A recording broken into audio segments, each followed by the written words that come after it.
Ġew installati 3 ATMs ġodda tas-sajjieda f'portijiet ewlenin fil-Pixkerija ta' Veċċja f'San Pawl il-Baħar u Marsa Xlokk. L-ATMs li saru b'investiment ta' 80,000 euro se jtejbu l-aċċess tas-sajjieda għal servizz iktar sigur li fost oħrajn se jippermettilhom jiddepożitaw kreditu direttament fil-kont tagħhom.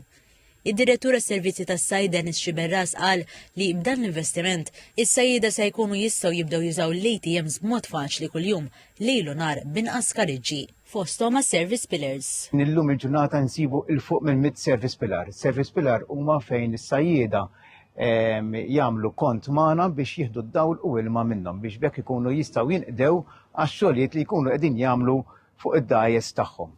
Is-Segretarju Parlamentari għas-Sajt Sajt qalet li permezz ta' dawn l-ATMs is-sajjieda m'għadhomx marbuta ma' sigħat tal-uffiċċju jew proċeduri komplessi, iżda jistgħu jagħmlu transazzjonijiet mod sempliċi u gwidat permezz ta' istruzzjonijiet ċari fuq l-iskrin sakemm jitlesta l-proċess b'mod sħiħ. Sostniet li dan l-investiment jagħmel parti minn bidla usa lejn diġitalizzazzjoni u simplifikazzjoni tal-proċessi amministrattivi.